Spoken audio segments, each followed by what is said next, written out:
Bismillah. Assalamualaikum warahmatullahi wabarakatuh. Alhamdulillahi rabbil alamin. Nazala al-Qur'an hudan linnas wa bayyinatin minal huda wal furqan.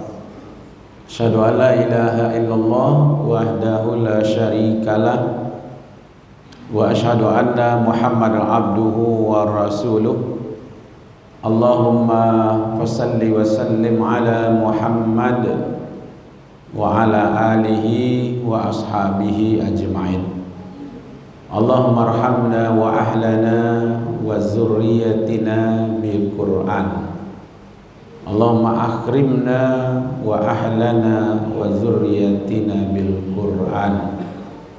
Allahumma inna nas'aluka ilman nafi'an wa rizqan tayyiban wa amalan mutaqabbila.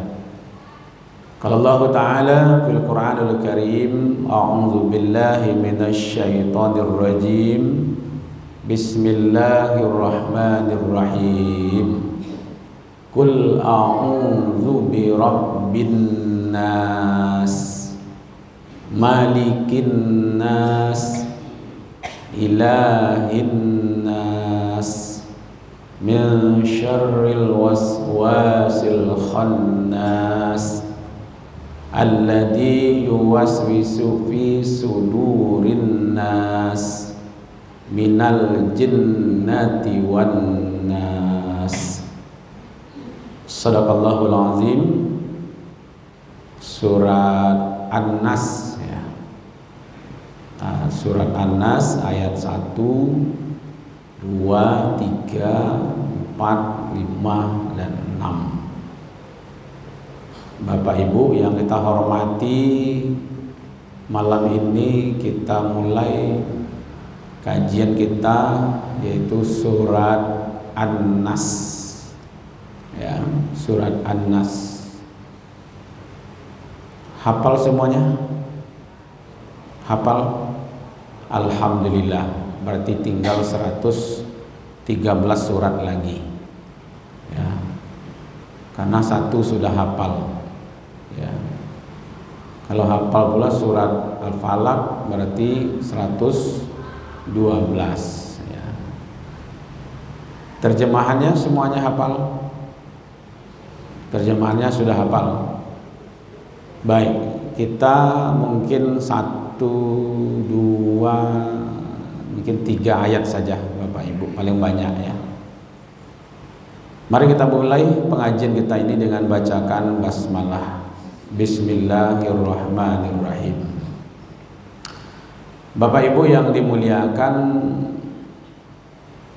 karena kita hidup di dunia ya, ada 2 hal yang tidak bisa kita elakkan.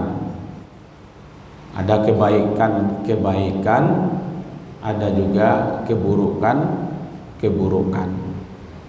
Kadang-kadang pagi masih sehat-sehat, siang sakit. Ya kan? Dulu kaya, sekarang miskin. Atau dulu miskin, sekarang sudah kaya. Ya kan? Kadang-kadang dapat musibah, kadang-kadang dapat nikmat. Nah, itu akan silih berganti selalu. Selagi selama kita masih hidup di dunia, 2 ini akan kita alami. Ya, kadang-kadang entah mana yang banyak, ya kan? Entah bahagianya yang banyak, entah sedihnya yang banyak. Lalu kapan tidak akan mengalami kesedihan, keburukan, sakit, miskin, musibah, kesengsaraan? Kapan tidak akan dapat itu? Kalau kaki kita sudah melangkah di surga ya. Jadi kalau ibu-ibu ingin jauh dari sakit, jauh dari miskin, jauh dari musibah, jauh dari kesengsaraan, capek-capek saya masuk surga. Untuk syarat masuk surga itu pertama mati. Bapak mati dulu ya kan? Abu kalau ada jaminan masuk surga, mendaftar lah Bapak ya kan? Kalau ada jaminan masuk surga, mendaftar. Apalagi ibu-ibu, minyak goreng payah kini. Ya kan? Ya Bu.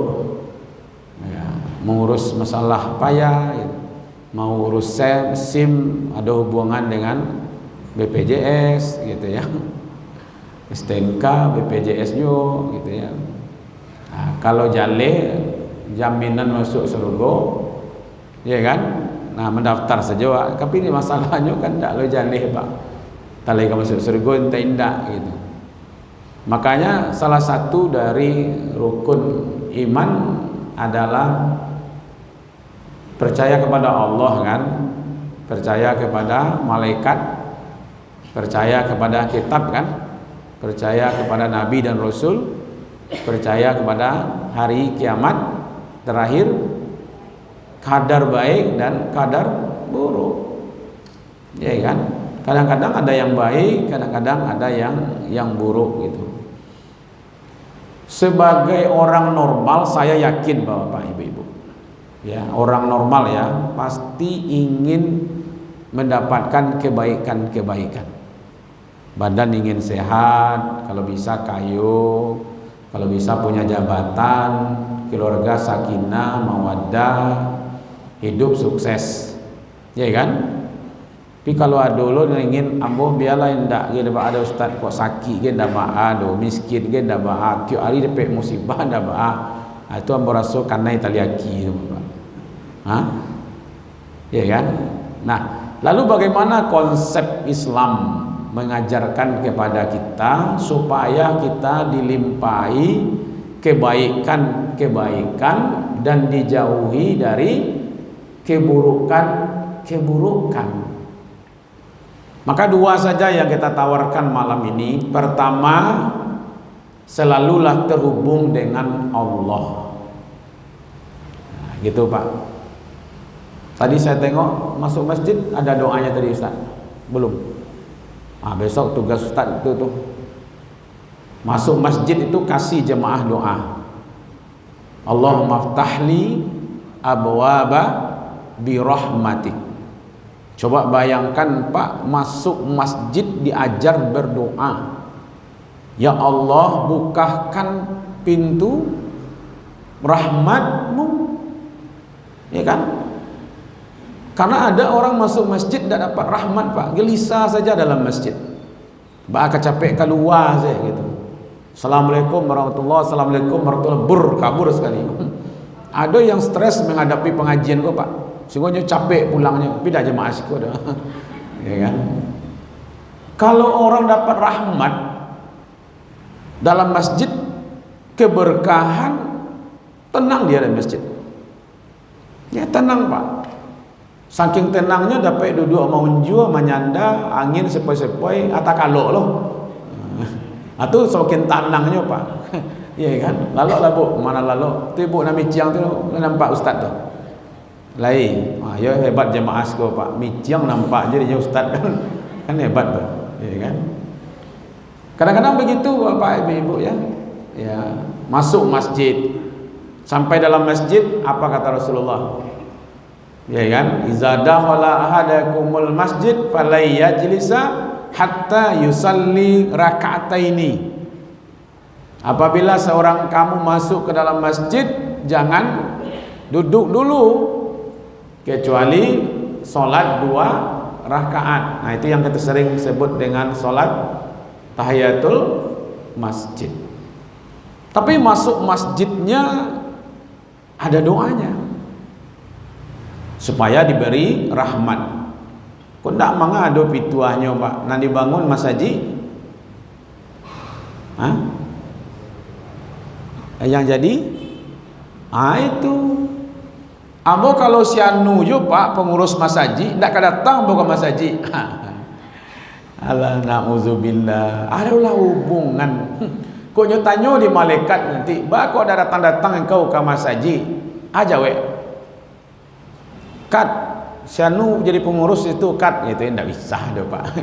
Ya kan mau sok akrab ke dengan malaikat apa maunya. Ya kan malaikat panggil saya kat mamanya ndak bisa. Dia sikat habis lah. Ya kan ndak ada hubungan Pak. Kita datang ke masjid ini ibadah. Soal pengurus lo, ya kan? Kalau ada yang menyimpang, tanggung jawab dia. Kalau mau dakwahi, jangan benci masjid, ya kan? Tidak ada Pak ceritanya, ya kan? Masjid urusan kita dengan Allah. Kita ibadah mencari rahmat. Coba bayangkan masuk masjid cari rahmat. Allahumma as'alu min fadlik. Kan as'aluka min fadlik. Keluar dari masjidnya, ya Allah, aku mohon kepadamu karuniamu. Masuk dapat rahmat, keluar dari masjid juga mendapat karunia dari Allah. Itu tandanya kita terhubung. Tadi ke rumah, ya kan? Terhubunglah dengan Allah. Apa tadi baca keluar rumah? Bismillahi tawakkaltu 'alallah la haula wala quwata illa billahi aliyul azim. Ada dua di situ, Pak. Atas nama Allah aku serahkan kepada Engkau ya Allah, yang tidak ada kekuatan, daya, upaya kecuali hanya Engkau. Apa yang aku serahkan? Pertama, aku serahkan rumah ini kepada Engkau ya Allah. Kau kadang-kadang keluar dari rumah sikatnya orang Maliang. Ada nak kejadian tu Pak? Serahkan kepada Allah. Kita kan ingin tadi dapat kebaikan, dilimpahkan kebaikan, keberkahan hidup. Hubungkan rumah kita itu dengan Allah. Kapan perlu banyak salat sunat di rumah, salat duha di rumah, ya kan? Kalau tidak jauh rumah kita di masjid, salat rawatib pun di rumah sebenarnya. Salat malam di rumah, ya kan? Banyak salat sunat, baca Quran di rumah. Nuru buyutakum bisolah wa qiraatil Quran. Cahayai rumahmu dengan salat dan bacaan Al-Quran. Kini wak berangke ke masaji, rumah dititip dengan Allah. Bismillahi tawakkaltu 'alallah.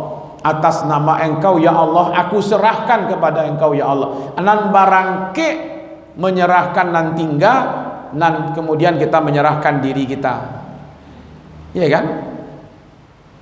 Makanya tadi kalau Bapak yang pakai motor, yang jalan kaki, dipakai kendaraan, pas naik kata kendaraan tuh Bismillahirrahmanirrahim, Allahu Akbar, Allahu Akbar, Allahu Akbar, ya kan? Kita baca takbir, ya kan? Lalu kita berdoa kepada Allah, Subhanalladzi sakharana hadza wa ma kunna lahu mukhrinin wa inna ila rabbina lamunqalibun. Allahumma inna nas'aluka fi safarina hadza albirra wat taqwa wa min amali ma tarda. Nah, coba bayangkan. Sekurang-kurangnya bismillahi majreha wal mursaha inna rabbi la ghafurur rahim. Itu diajarkan Pak, ya kan? Supaya apa? Perjalanan kita itu diselamatkan, ya. Kan at'amahu, yang memberikan engkau aman dari rasa takut itu kan Allah, ya kan? Ibu kalau makan doanya apa? Ada orang Pak habis makan sakit baru, ada enggak? Habis makan kok salah makan mah. Padahal makan itunya Pak, kecuali dulu makan nasi, gini makan batu, ya baru salah makan Pak. Iya kan? Makan basi umpamanya. Iya kan? Kok makan buah itu juga buah aja. Iya kan? Kok salah makan? Ada doanya Pak. Apa doanya? Apa doa makan?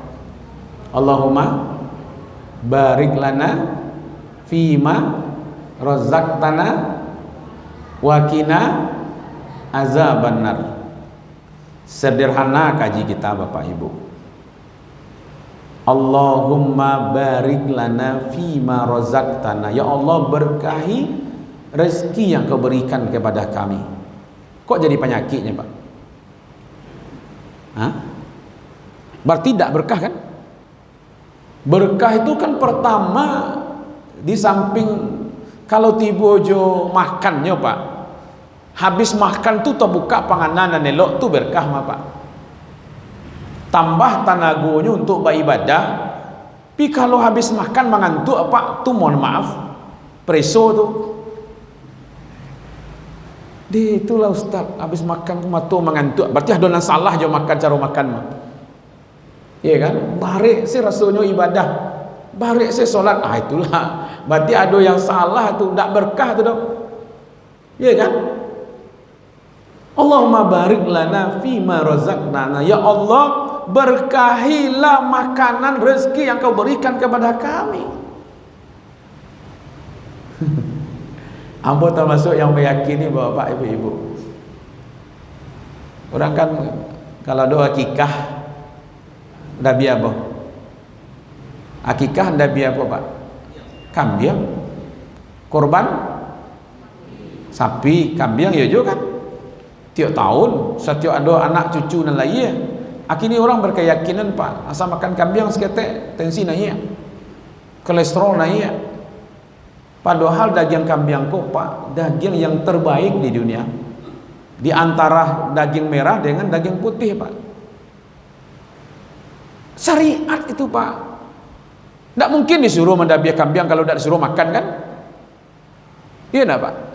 Kok tidak mencari dagulai kambing sih langsung stres sekali Pak. Kolesterol tinggi lah. Iya kan? Ambo yakinkan kepada Bapak Ibu-ibu, kambing itu tidak ada mengandung kolesterol Bapak. Ya. Khusus kambing Lambatino itu tidak ada mengandung kolesterol. Ini mengandung anaknya aja. Hah? Iya kan? Nah itu makan sekali sahaji. Kadang-kadang ketika akikah lah ya. Iya Pak. Takut lah tu kolesterol lah, samurat lah. Lihat dojo penyakit yang hebat-hebat. Asadonya masuk ke kambing asadonya. Padahal binatang kambing Jawi kok Pak sampai hari kiamat tidak akan musnah.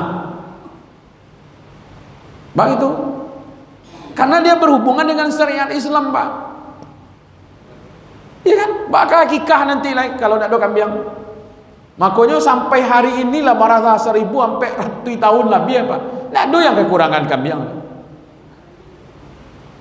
Ya nak? Korban ditakut-takutnya waktu itu ke korban maha Jawi. Cuma kini Pak Bali Jawi. Kok boleh lah Pak korban jo daging Pak Wak Bali saya daging Pak.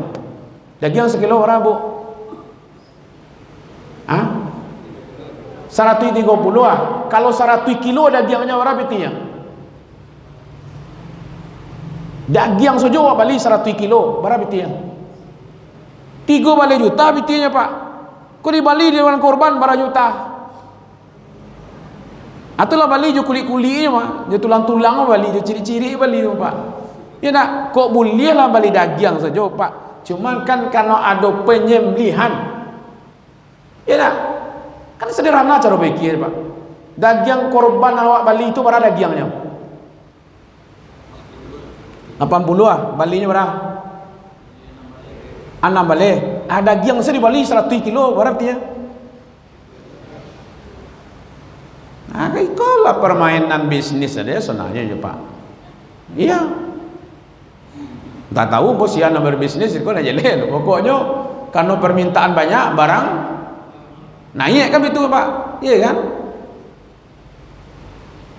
Jadi bagi kita, tapi ada yang menarik dari doa itu Pak. Allahumma barik lana fima razaqtana. Itu sudah jelas ada hubungannya dengan makan. Ya Allah, berkahi rezeki yang kau berikan. Tapi ujung doanya itu Pak, terbayang tak Bapak? Apa ujungnya tadi doa itu? Waqina azabannar. Coba yang kau dimakan tuh Pak, takana dewa neraka. Coba bayangan tuh. Ya Allah, berkahilah rezeki yang kau berikan kepada kami dan jauhkan kami dari neraka.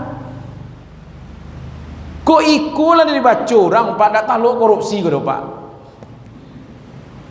Kalau doa aku dibacanya kok tak taluk korupsi. Kenapa? Tantangannya neraka. Cuman dia nak untuk makan dia nyori menurut Pak kan. Untuk makan tu namanya apa? Jauhi kami. Kiranya makan kau bisa mengantarkan neraka, Pak. Iyo. La yadkhulul jannah lahmin nabati minal suhti. Tidak akan masuk surga daging yang tumbuh dari makanan yang haram. Kau tidak main-main kau dah, Pak.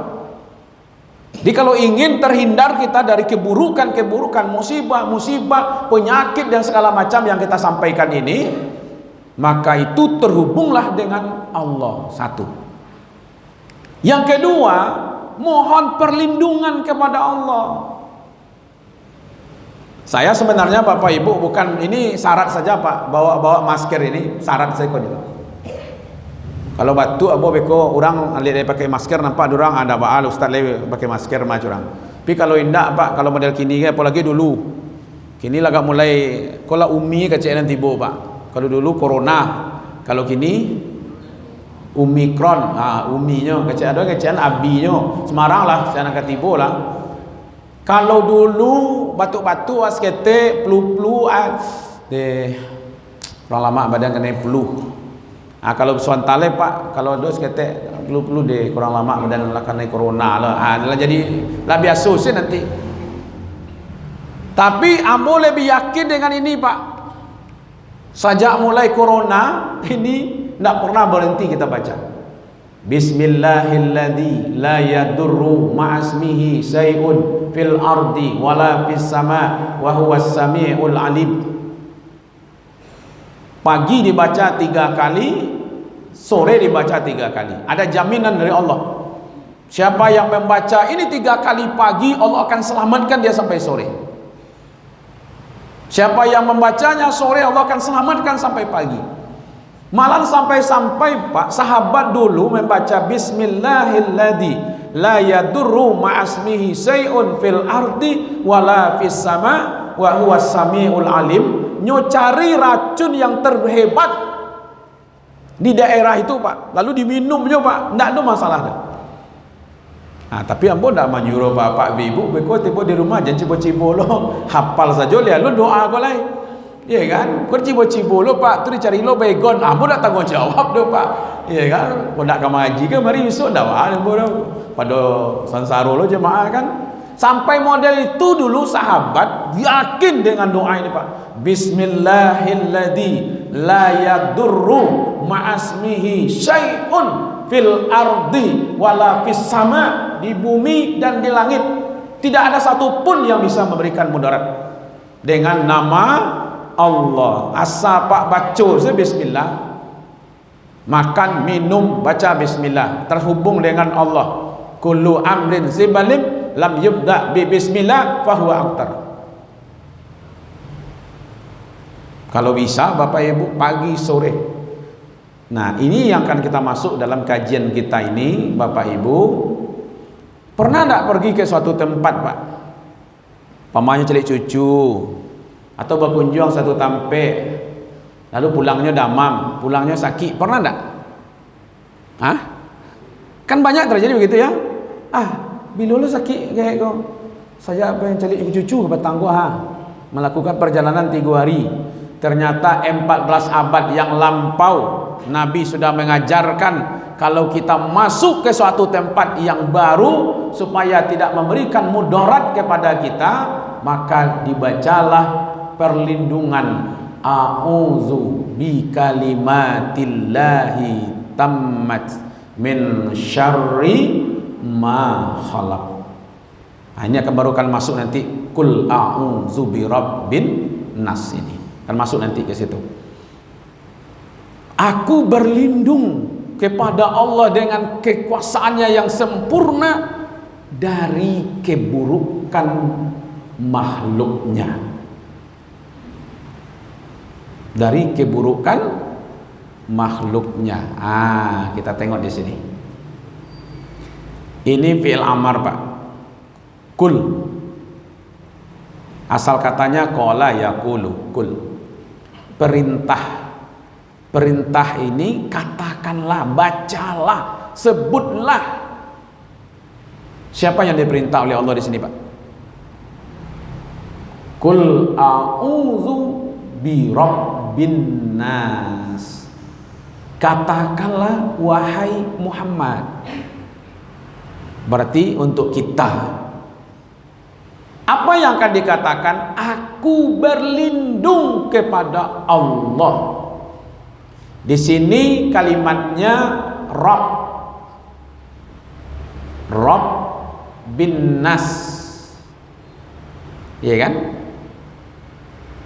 Di sini tidak sebut Allah ya, tapi langsung kepada Rabb. Ini ayat turunnya di Makkah. Makkah itu banyak bicara tentang Rabb, Rabb, Rabb, Rabb, Rabb. Sampai nanti terakhir orang bertanya, "Ma huwa rabbukum?" Tidak langsung Allah. Orang Arab sudah kenal dengan Allah, Pak. Cuman Allah bagi mereka itu bagian dari Tuhan yang mereka sembah. Dari sekian banyak Tuhan. Jadi Tuhan mereka itu ada 7, Pak. Ya, jadi orang Arab pada masa jahiliyah itu punya Tuhan tidak 1, Pak, 7. 6 di bumi, 1 di langit. Kalau kepepet, kalau tadasak, kama mintanya yang ke di langit. Nah itu, Pak. Maka tercampurlah antara keyakinan kepada Allah dengan keyakinan kepada Tuhan-Tuhan yang lain. Maka mereka disebut dengan musyrik, musyrikun, ya kan? Nah sekarang Allah katakan kepada Nabi Muhammad, kul, katakanlah, sebutlah. Apa yang disebut? A'udzu birabbin nas. Isti'azah itu begini, Pak, total, atas, bawah, kanan, kiri, luar, dalam, lindungannya, Pak, perlindungannya total. Setan itu datang kepada kita dari 4 penjuru.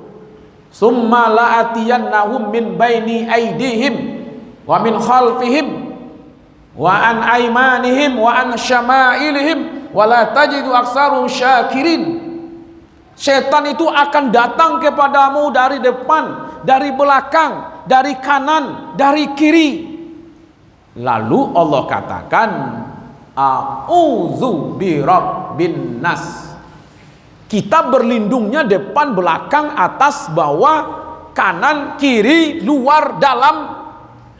Lebih total kita berlindung kepada Allah. Tadi ada kalimat yang menarik, min syarri ma khalaq. Jadi a'udzu itu aku berlindung kepada Allah dari keburukan makhluknya. Yang menciptakan siapa? Allah. Menciptakan makhluk itu semuanya Allah. Iya kan? Lalu kita diminta berlindung. Nah, saya ingin jelaskan sedikit tentang Rabb. Rabb bin Nas. Ini namanya kalau kita mau bagi tauhid, tauhid uluhiyah, tauhid rububiyah, dan tauhid asma wal sifat. Di sini namanya tauhid rububiyah. Ya, Rabb di sini adalah pencipta, pemilik, penguasa, pengatur, pelindung.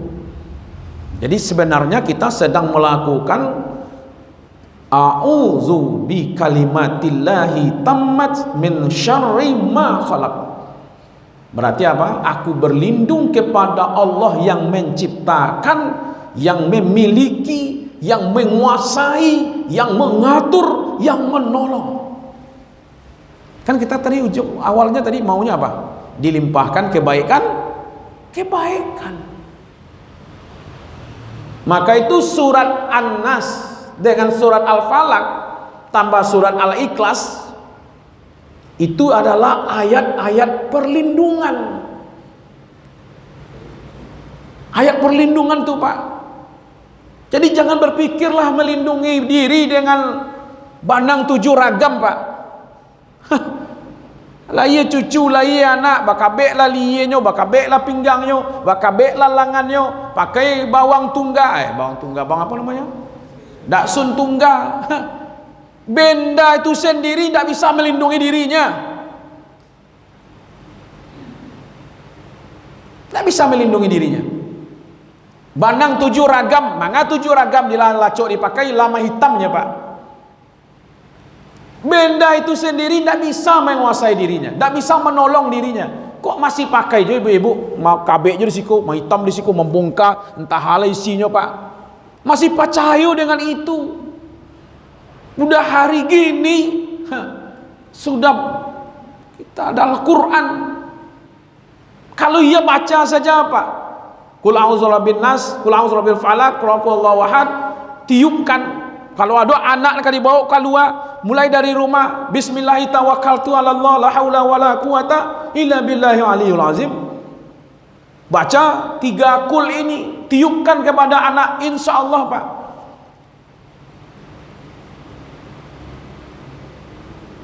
Tidak masih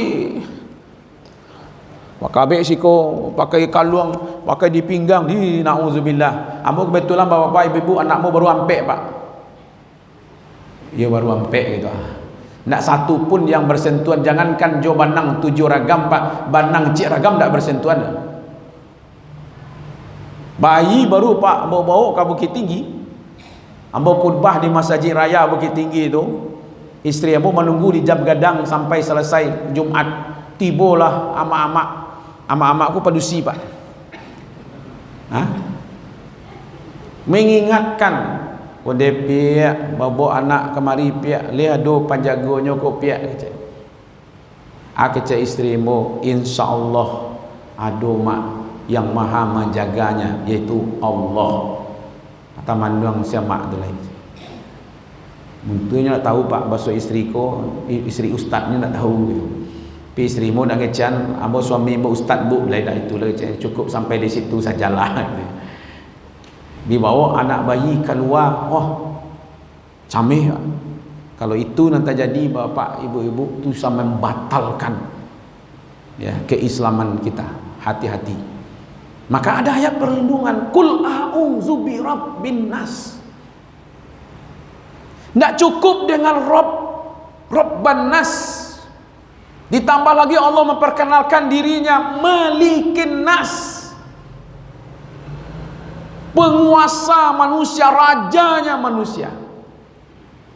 Bapak setuju tidak setuju dengan terjemahan ini? Tidak ada masalah. Tapi ini baru terjemahan yang saya temukan. Malikin nas diterjemahkan ke dalam bahasa Indonesia raja manusia. Manusia ada jadi raja Pak, tapi rajanya manusia tidak dibatasi oleh 2 hal. Pertama, tidak dibatasi oleh waktu kekuasaannya, dan tidak dibatasi oleh tempat. Tapi kalau manusia dibatasi oleh waktu. Saperiode Pak, 5 tahun. Kalau le pandai-pandai tapi dia lah 5 tahun lain. Kalau ingin makso Pak, jadi 3 periode. Kalau ingin makso, ya kan? Kalau dulu keinginan, tahu. Kapan perlu seumur hidup? Manusia ini kan haus kekuasaan Pak. Inginnya kalau bisa seumur hidup. Tapi yang mau cari di Indonesia Pak, asaba minat seumur hidup, tajongkang sebelum mati. Apa cari gitu? Dulu Presiden Soekarno sudah dinobatkan menjadi presiden seumur hidup, sebelum mati jatuh. Pak Harto sebenarnya awal-awalnya ingin seumur hidup juga Pak, karena semuanya anggap ini bapak, rakyat masih butuh bapak, ini masih butuh bapak kan. Akhirnya apa yang terjadi? Aku dulu sudah ingin seumur hidup Pak, anak jauh beda loh tuh. Iya kan? Kalau Pak nan ingin jadi presiden seumur hidup, doanya cik senya. Kalau batang kan ganti presiden, kini tidak le Pak, doanya cik senya tuh capek semati selesai Pak. Kalau ingin seumur hidup, tapi walaupun seumur hidup tetap juga dibatasi. Dikaji bukan masalah periode Pak. Berapapun hebatnya kekuasaan manusia pasti dibatasi oleh waktu. Sekurang-kurangnya kematian membatasi dia. Kini awak berlindung kepada yang rajanya manusia, yang tidak ada batas kekuasaannya. Mau siang, mau malam, mau pagi, mau sore, mau 5 tahun, 10 tahun, mau 100 tahun, tidak ada batasnya Pak, sampai ke akhirat berkuasa. Itulah Allah Subhanahu wa ta'ala yang disebut dengan Malikin Nas. Yang kedua, tidak dibatasi oleh tempat. Raja Arab Saudi di mana jadi raja Pak? Arab. Jadi datang lo ke Indonesia Pak tuh jadi raja lu risiko ndak laku. Berarti tempat kekuasaannya dibatasi. Sekarang Allah memperkenalkan dirinya Malikin Nas, yang tidak dibatasi tempatnya Pak. Mau di bumi, mau di langit, mau di dalam, mau di luar, mau siang, mau malam, mau pagi, mau apa, tidak ada terbatas tempatnya.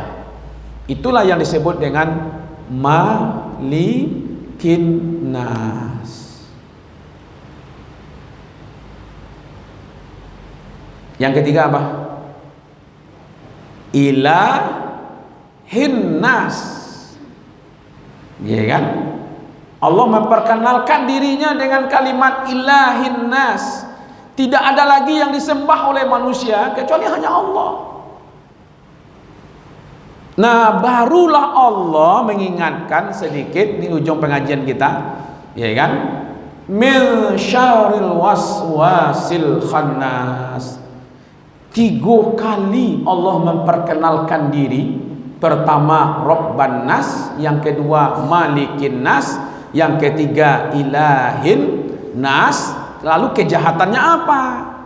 Kejahatannya cuma satu di situ, min syarril waswasil khannas. Ini Pak, satu cuman bisikan setan yang biasa bersembunyi.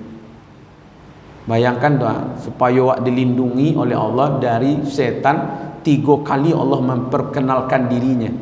Pertama Robnya manusia, pencipta, penguasa, penolong. Yang kedua Malikin Nas, rajanya manusia. Yang ketiga sembahan manusia. Anda yakin jawab tuh? Hah? Maka itu bacalah surat An-Nas ini, ya kan? Kalau Buya Hamka menjelaskan di waktu di tafsir Al-Azhar, tadi saya tengok di depan ada tafsir Al-Azhar, tapi dibaca apa tidak wallahu alam, ya kan? Ada kan tafsir Al-Azhar di sini?